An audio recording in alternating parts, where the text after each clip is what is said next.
Welcome to Fidan Talk. Something strange is going on with my TikTok because I've recorded this like 3 times and it hasn't actually recorded. I'm not entirely sure why. I marinated the cutlets and it didn't record it.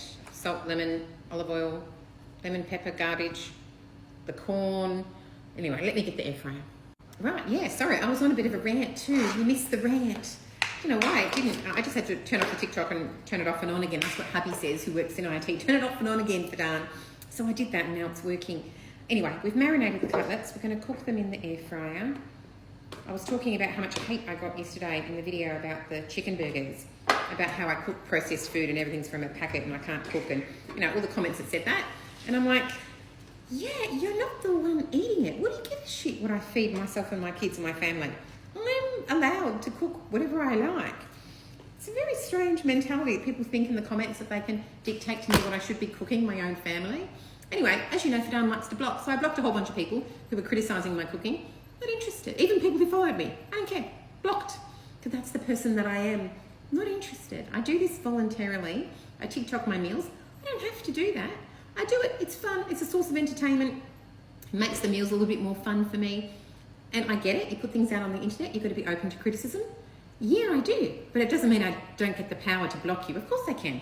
Reddit is where you go to bitch about Fidan. That's the Fidan bitching page, not in Fidan's comment section.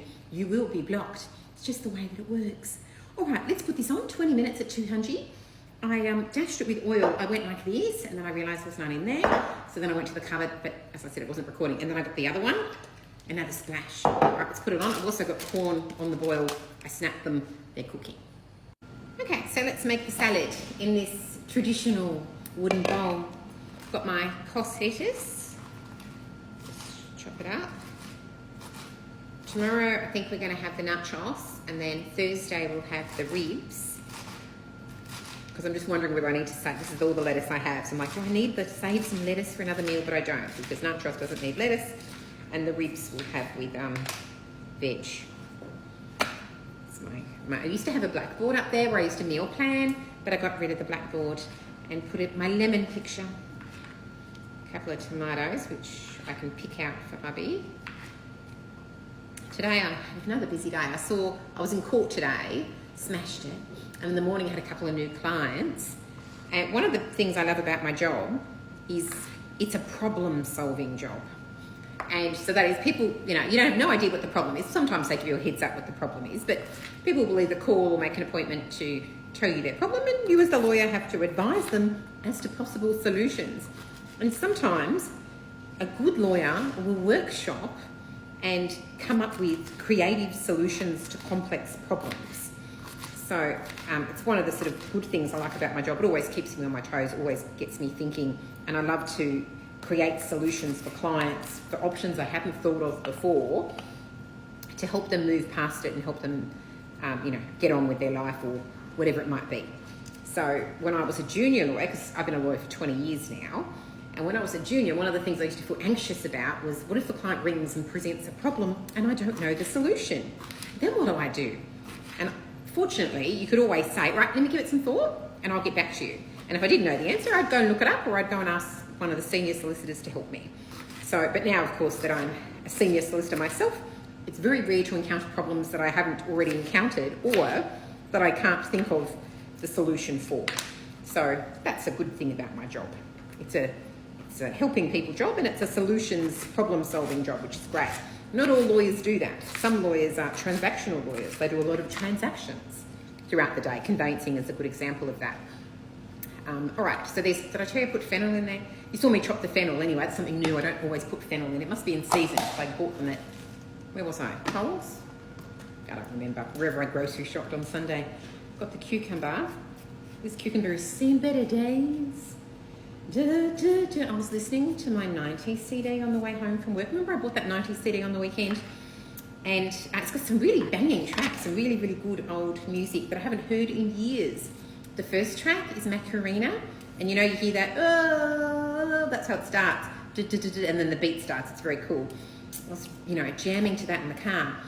It's all 90s songs. And then that song, Hey Mr. DJ, do you remember that? I think I don't even know who it's by. Jardin, is it by Jardin? I don't know. Anyway, but it goes something like, Friday night and the weekend's here. I need to unwind. Where's the party?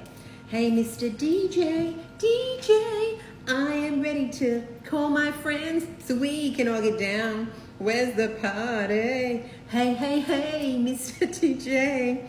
Hey, Mr. DJ. Anyway, you get the idea. It's really, really good. And I haven't heard that song in like years. That was the song I'd get ready to when I'd go clubbing. You know, clubbing. Yeah, in the 90s.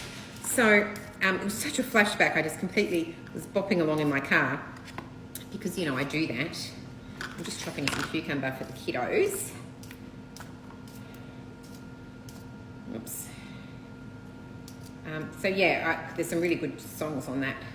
And I'm thinking this could be a new karaoke number for Fadan. Because seeing as I know like all the words to that song, why is this salad so big? And I still have to add the coriander, which I haven't washed yet. Whoops, don't worry about it. Let's add, how many of these? We'll add 2. Save this, or maybe we'll add 3. We'll add 3 because there's 6. We'll keep this for another day. I'm gonna wash this. So I got home from work today, opened the front door, and who should run out but bloody Streaky, clever cat, escaped into the darkness, because it's dark now at 6 o'clock when I get home. So, gosh, I was just so afraid that, you know, he might get run over or something. The front yard's quite large, so, and there's a hedge, so he didn't run too far, and then the puppy ran out to chase Streaky. It was just on for young and old in the front yard. And I was bloody, it's funny because we have cameras, so it's all on my CCTV, me chasing the cat and the dog, trying to retrieve Streaky. You being a good boy, Streaky? No, it's not good. Anyway, it's all right. We managed to catch him and bring him inside.